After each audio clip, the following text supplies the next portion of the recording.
नाज़रीन, मीर रज़ा कत्ल केस के हवाले से बात करेंगे। इन्वेस्टिगेशन में अब तक क्या इंकशाफात आ चुके हैं, ताजे मीर रज़ा के कत्ल केस की तहकीकात कहाँ तक पहुँची, उनके वकील ने भी वज़ीर आला सिंध को एक लेटर भी लिखा है। लेकिन इस सारे सिनेरियो में क्या हो रहा है, तहकीकात का दायरा कार कहाँ तक गया है, इस मामले पर बात करते हैं। आतिफ शरीफ क्राइम रिपोर्टर GNN कराची से उन्होंने हमें ज्वाइन किया है। आतिफ शरीफ साहब, बताइएगा, मीर रज़ा केस की तहकीकाती टीम के जो सरबराह हैं DIG आमिर फारूकी ने कहा है कि सोच रहे हैं मीर रज़ा के आखिरी लम्हात की CCTV फुटेज जारी कर दें। ये एक बहुत बड़ा सबूत है। क्या लगता है कि आप अब तक तो जारी हो जानी चाहिए थी ये फुटेज, इसमें अभी तक क्या रुकावटें हायल हैं? देखिए, 23 दिन हो चुके हैं मीर रज़ा की लाश को मिले हुए। आज जो है वो 23वां दिन है और पुलिस अब तक यही कंफर्म नहीं कर सकी है कि मीर रज़ा को क्या कत्ल किया गया था या मीर रज़ा ने जो है वो खुदकुशी की थी। अगर पुलिस के पास इस तरह की कोई वीडियो मौजूद है जिससे ये साबित होता है कि मीर रज़ा ने खुदकुशी की या कत्ल किया या उससे कोई अहम चीज़ जो है वो सामने आ सकती है, तो मेरे ख्याल से फैमिली को एतमाद में लिया जाना चाहिए था। फैमिली के साथ इससे बड़ी कोई ज़्यादती होगी कि पुलिस के पास कोई इतना बड़ा सबूत हो, इतनी बड़ी चीज हो और पुलिस जो है उसको छुपाए और जो है वो पहेलियां बुझाती रहे कि हमारे पास जो है इतनी बड़ी चीज है और हम उसको सोच रहे हैं कि इसको जो है वो शाया किया जाए। मेरे ख्याल से जो है वो फैमिली के साथ ये ज्यादती होगी कि पुलिस के पास इतनी बड़ी चीज का होना और फिर उस चीज को छुपाए रखना और पुलिस का ताहाल इस चीज को कंफर्म ना कर सकना कि मीर रज़ा को क्या कत्ल किया गया था या मीर रज़ा ने जो है वो खुदकुशी की थी। तो ये इस बात पे जो है वो थोड़ा सा मुझे डाउट है, क्योंकि मीर जिस रेंटे कार के दफ्तर के सामने से गए। आतिफ, खबरें तो ये भी हैं कि उनकी फैमिली की तरफ से, मीर अली रज़ा के वालिद मीर हसन की तरफ से तो बार बार ये कहा जा रहा है कि हमें वो फुटेज दिखाई जाए। तो ऐसा क्या हमारे माने है कि पुलिस उनके वालिद को भी वो फुटेज क्यों नहीं दिखा रही? देखें, मैंने उस जगह का जो है वो मुआयना किया है। हम उस जगह के इतराफ़ का जितना भी इलाका है वो मैं पैदल घूमा हूँ, पैदल मैंने वो जाके वो चीज़ें सारी देखी हैं। वो ट्रैक जहाँ से मीर रज़ा आए, आखिरी कैमरा वो है जिसमें मीर रज़ा रिकॉर्ड हुए हैं। वो कैमरा एक रेंटे कार सर्विस है जिसके बाहर लगा हुआ कैमरा है जिसमें मीर रज़ा रिकॉर्ड हुए। वो तकरीबन 4:38 का वक्त है। उसके बाद अगर कोई दूसरा कैमरा उस ट्रैक पर मौजूद है जिस जानिब मीर रज़ा जा रहे हैं, तो वो कैमरा है जहाँ से मीर रज़ा की लाश मिली, यानी कि मस्जिद पर लगा हुआ कैमरा। तो मुमकिन तौर पे ये हो सकता है कि मीर रज़ा की लाश जिस मकाम पर मिली उस कैमरे में कोई ऐसी चीज रिकॉर्ड हुई हो और पुलिस के पास वो शवाहिद हो जिसकी बिना पर जो है पुलिस कह रही है कि उसकी मीर रज़ा के जो है वो आखिरी लम्हात की वीडियो हमारे पास है। लेकिन अब तक फैमिली को कुछ भी इस तरह का नहीं दिखाया गया है। मेरे बात जो है उसकी फैमिली से भी, ये मीर रज़ा की फैमिली से, उनके वालिद से। जी आतिफ, ये बताइएगा कि ये जो खबरें हैं कि तफ्तीश जो है इस केस की अब हसास इदारे को दी जा रही है पुलिस से लेके,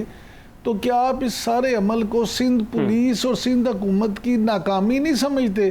कि कितना हाइप वाला केस है और उसमें इनसे कुछ नहीं हुआ और अब वो वफाकी हसास इदारे को दी जा रही है?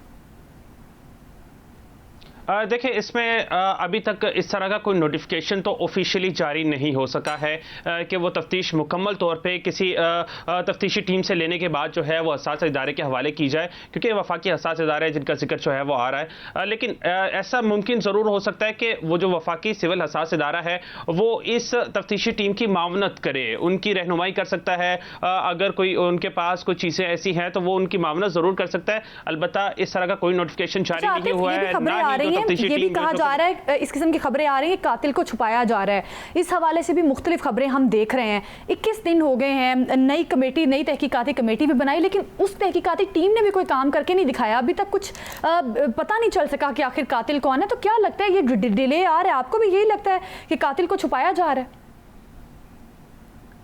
देखिए, अभी तक पुलिस तो इस चीज़ को कंफर्म नहीं कर सकी है इतने दिनों में कि मीर रज़ा का कत्ल हुआ है, ये मीर रज़ा ने खुदकुशी की है। दूसरी जानिब मीर रज़ा के जो वकील है जिब्रान नासिर, उनकी जानिब से एक लेटर लिखा गया है वज़ीर आला सिंध को भी, और उसकी एक कॉपी जो है वज़ीर आज़म पाकिस्तान शहबाज शरीफ साहब को भी जो है वो भेजी गई है, जिसमें उन्होंने कुछ पॉइंट्स ऐसे उठाए हैं जिसपे उस ख़त को पढ़ के ऐसा महसूस होता है कि शायद अब वकील जिब्रान नासिर और मीर रज़ा के जो वालिद मीर हुसैन हैं उनको इस नई तफ्तीशी टीम पर जो है वो उसकी तफ्तीश से मुतमईन दिखाई नहीं दे रहे। वो शायद अब फैमिली जो है वो चाहती है कि अब इस केस में कोई JIT बनाई जाए या कोई टीम जो है वो कुछ दीगर अफसरान को शामिल किया जाए। जो आतिफ, खबर तो ये भी है कि जो डॉक्टर उसामा थे जिन्होंने सबसे पहले میڈیکل کیا تھا، میڈیکل لیگل سرجن، ان کا ٹیلی فون بھی موبائل جو ہے وہ تحویل میں لے لیا گیا ہے، اور جو پولیس میڈیکل لیگل کی انچارج تھی ڈاکٹر صاحبہ، ان کو بھی یہ تحقیقاتی ٹیم نے بلایا ہے۔ آپ کیا سمجھتے ہیں کہ یہ جو افواہیں ہیں کہ کوئی اعلیٰ شخصیت جو ہے شاید وہ یا اس کی فیملی اس قتل میں یا مبینہ طور پہ ملوث ہے، کیا ایسی کوئی حقیقت ہے؟ دیکھیں ابھی تک اس بات کی تو تصدیق نہیں ہو سکی ہے کہ جو ان کے پہلا پوسٹ مارٹم کرنے والے ڈاکٹر ہیں ڈاکٹر اسامہ، ان کا موبائل فون جو ہے وہ تحویل میں لیا گیا ہے۔ البتہ یہ بات ضرور کنفرم ہے کہ ڈاکٹر اسامہ سے تفتیش جاری ہے۔ ڈاکٹر اسامہ کو جو ہے وہ جو بیان ریکارڈ ان کی جانب سے جو ہے وہ کروایا گیا ہے تفتیشی ٹیم کو۔ اس کے ساتھ ساتھ جو میڈیکل بورڈ بنایا گیا تھا، ان کی سربراہ جو تھی ڈاکٹر سمیہ پولیس سرجن ہیں، ان کو بھی جو ہے وہ تفتیش میں شامل کیا گیا ہے۔ ان سے بھی جو ہے وہ پوچھ گچھ کی جا رہی ہے کہ انہوں نے کس بنیاد پر جو ہے وہ نئی جو ہے وہ رپورٹ جاری کی ہے، کیونکہ پہلی میڈیکل رپورٹ میں اور دوسری میڈیکل رپورٹ میں کافی زیادہ جو ہے وہ تضاد پایا جا رہا ہے، کافی زیادہ چیزیں جو ہے وہ تبدیل ہے۔ تو شاید اس بنا پر جو ہے تفتیشی ٹیم کی جانب سے ان کو بھی بلایا گیا ہے، اور ساتھ ساتھ یہی نہیں، میر رضا کے دوستوں کو جس جگہ سے لاش ملی ہے وہاں کے مالی کو، اس کے ساتھ اس کے قریب ایک مسجد ہے، اس کے امام مسجد کو، مؤذن کو، اور بہت سارے افراد ہیں جن کو تفتیشی ٹیم نے بلایا ہے، ان سے سوالات پوچھے ہیں، ان سے مختلف ان افراد کو بلایا بھی ہے، تمام تر چیزیں کہیں نہ کہیں ان کے پاس موجود ہیں، لیکن اس کے باوجود ابھی تک سراغ نہیں لگایا جا سکا۔ جس طرح سے اب آپ نے بھی بات کی کہ وزیر اعلیٰ کو خط لکھا گیا، وزیر اعلیٰ سندھ کو اور وزیر اعظم کو بھی آگے فارورڈ کر دیا گیا ہے، آپ کو لگتا ہے کہ اب اس لیٹر کے بعد کسی قسم کا پریشر آ سکتا ہے اور اس کیس کو مزید ریویل کیا جا سکے گا؟ دوسرا عاطف، اس میں یہ بھی شامل کر دیں پلیز کہ جو میر علی رضا کا موبائل اور سمارٹ واچ فرانزک کے لیے لاہور لیب بھجوائے گئے تھے، کیا ان کی کوئی رپورٹ ابھی آئی ہے یا نہیں؟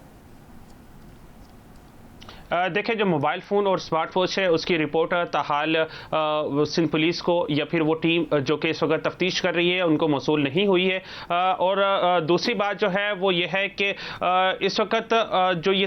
نئی تفتیشی ٹیم ہے اس پر فیملی کو شاید اعتماد نہیں رہا ہے، فیملی ان کی تفتیش سے مطمئن نہیں ہے، کیونکہ کئی روز گزر چکے ہیں، اور اتنے روز گزرنے کے باوجود بھی جو ہے وہ قاتل کو ٹریس نہ کر پانا، کیونکہ جیو فینسنگ ہو چکی ہے، سی سی ٹی وی ساری اس علاقے کی اکٹھی ہو چکی ہیں، لیکن ابھی تک پولیس مین جو پوائنٹ ہے اس تک نہیں پہنچ سکی ہے، پولیس نے ابھی تک کسی کو ملزم قرار نہیں دیا ہے۔ تو یہ اہم چیزیں ہیں، اس پر پولیس کو شاید سوچنا چاہیے تھا، اور اب ممکنہ طور پہ کہیں نہ کہیں ہمیں تبدیلی نظر آئے گی۔ شاید اب جو لیٹر لکھے گئے ہیں اس کی بنیاد پر وزیر اعلیٰ سندھ یا پھر فیڈرل گورنمنٹ کی جانب سے جو ہے وہ اب ممکنہ طور پہ اس تفتیشی ٹیم کو تبدیل بھی کیا جا سکتا ہے، یا پھر کہیں نہ کہیں JIT بھی جو ہے وہ بن سکتی ہے، جس طرح اس لیٹر میں سفارش کی گئی ہے۔